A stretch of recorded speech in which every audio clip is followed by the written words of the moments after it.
प्रश्न असा विचारलाय त्यांनी, सर माझे पीएम किसानचा हप्ता कट होता, बहुतेक तो बँकेच्या कर्जामध्ये पीएम किसानचा पैसा त्यांचा जात असावा आणि रेग्युलर कर्ज आहे माझं, तर मग त्याची मला माफी मिळेल का? तो जर रेग्युलर असेल तर त्याला माफी मिळणार नाही. रेग्युलर यांना हे मिळणार आहे, प्रोत्साहन मिळणार आहे. एक निलेश गोटे नावाचे प्रेक्षक सतत एकच प्रश्न विचारतात, पण मला महत्वाचा वाटला की सर आता नवीन कर्ज बँक लगेच देईल की नाही? हो, आम्ही सर्व बँकांशी बोललेलं आहे. तसं आहे की आरबीआयच्या धोरणानुसार एखादा थकबाकीदार शेतकरी किंवा एनपीए शेतकरी जेव्हा कर्ज भरतो तर त्यांना ते कुलिंग ऑफ पिरियड द्यायची त्यांना सूट आहे, म्हणजे बँकांना. तर बँक किती कुलिंग ऑफ पिरियड द्यायचा आहे ह्याबाबत त्या धोरणामध्ये काही म्हणलेलं नाहीये. तर काही बँका 1 दिवसाची ठेवतात, काही 1 महिना ठेवतात, काही 1 वर्षाची पण ठेवतात. म्हणजे त्याला आम्ही म्हणतात की आमच्या नियमानुसार पॉलिसीनुसार 1 वर्ष तुला कर्ज देणार नाही. पण आम्ही आता ह्यामध्ये सर्व बँकांना एसएलबीसीच्या द्वारे सांगितलेलं आहे. आम्ही स्वतः पण त्यांच्याशी वारंवार सांगितलंय की ह्या कर्जमुक्ती योजनेनंतर तुमचा कुलिंग ऑफ पिरियड फक्त 1 दिवसाचा राहील. त्यामुळे तुम्हाला 1 दिवसाचा राहील, लगेच कर्ज मिळायला सुरुवात होईल. कर्ज मिळायला सुरुवात होईल. अनेक वेळा काही शेतकरी असतात त्यांना थोडी बँक स्विच करायची पण थोडी हे असते, म्हणजे त्यांची इच्छा असते की आता ह्या जुन्या बँकेत नको, मला ह्या बँकेत देऊ, कारण आता बँकिंगचे ऑप्शन जास्त झालेले आहेत. पण निश्चितपणे आमचं असं हे आहे की सर्वांना कर्ज मिळालं पाहिजे. आणि आता ह्याच्यामध्ये एक आपण वाचलं असेल की परदेशी कमिटीने आणि ह्या JR मध्ये पण म्हणलंय की कोऑपरेटिव्ह स्टॅक प्रणाली विकसित करावी सहकार आयुक्त कालाळे यांनी. तर त्या कोऑपरेटिव्ह स्टॅक प्रणालीमध्ये आम्ही ते सुद्धा मॉनिटरिंग करणार आहे की कर्जमुक्ती झालेल्या शेतकऱ्यांना पुन्हा कर्ज बँकेने दिलं नाही दिलं तर का नाही दिलं. ओके. मी मगाशी बघितलं की कोकण विभागात सर्वात कमी कर्जमाफी होते आहे. ऑब्व्हियसली विभाग छोटा आहे, पण त्यात मुंबई, ठाणे आणि पालघर वगैरे सारख्या जिल्ह्याचा समावेश आहे. मला माहित नाही की तुम्हाला प्रत्येक जिल्ह्याची आकडेवारी पाठ आहे का, पण साधारणपणे विभाग निहाय महाराष्ट्राचं चित्र काय आहे?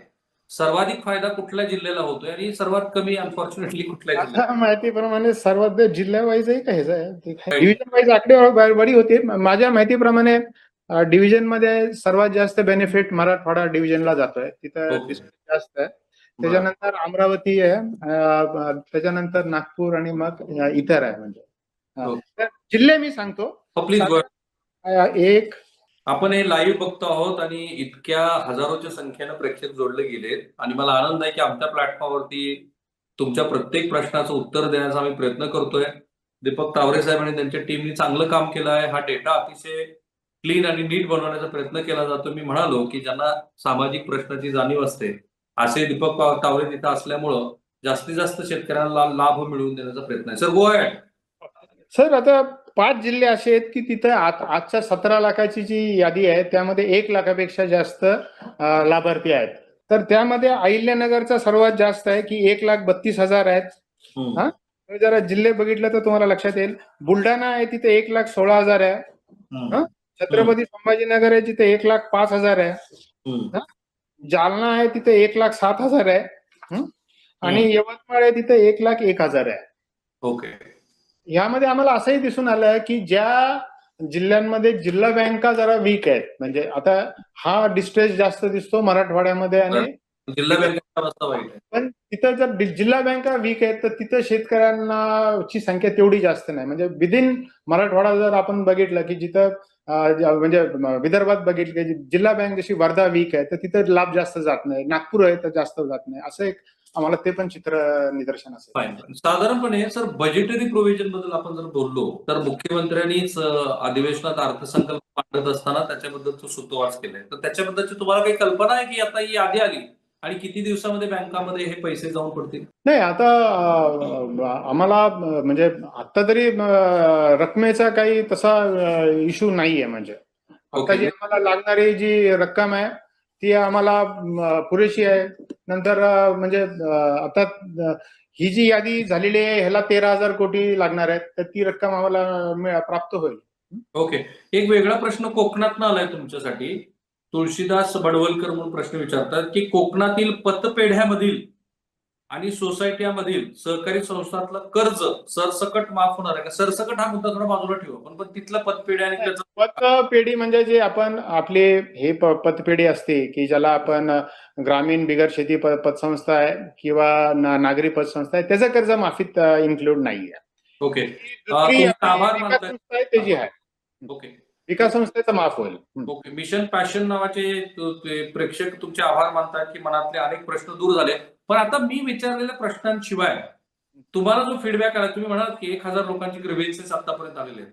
कुठले महत्वाचे मुद्दे मांडतायत की तुम्हाला की ते जरा शेतकऱ्यांनी नीट समजून घ्या? आता मी जो फीडबॅक घेतला त्यामध्ये जे शेतकऱ्यांचं जे आमच्या गाव पातळीवर जे कमर्शियल बँकांची यादी झाली आहे, तर त्यामध्ये त्यांची हेअरकटची जी अमाऊंट आहे, तर त्या हेअरकटच्या अमाऊंटच्या बाबत ते थोडा संदिग्ध आहे. तर जसं त्या एका मगाशी यांनी सांगितलं की माझ्या यादीत 80,000 काय दिसतंय आणि माझं ह्याच्यावर एक मी तुम्हाला थांबवतो.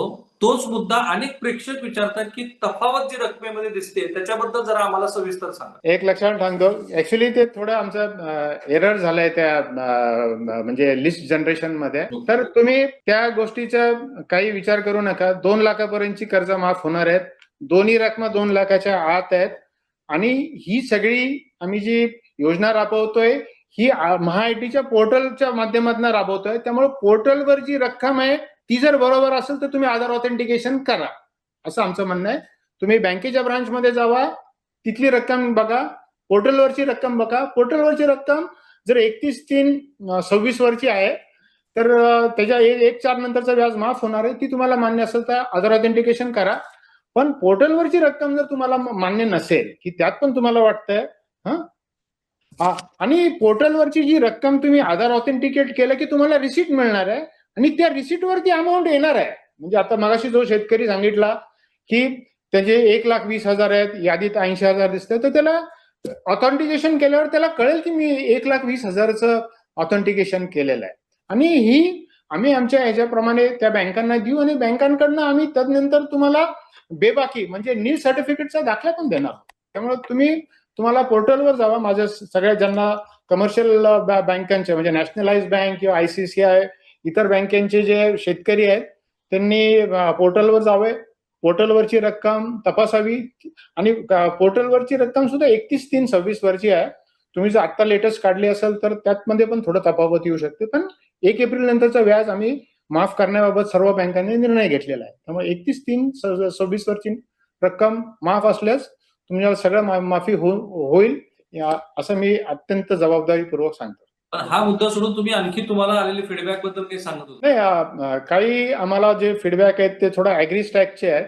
ॲग्रीस्टॅकमध्ये काहींच्या ॲग्रीस्टॅक नंबर निघत नाहीत. जसं ज्यांना इनाम जमिनी आहेत तर इनाम जमिनी आहेत किंवा काहींनी हे केलेलं आहे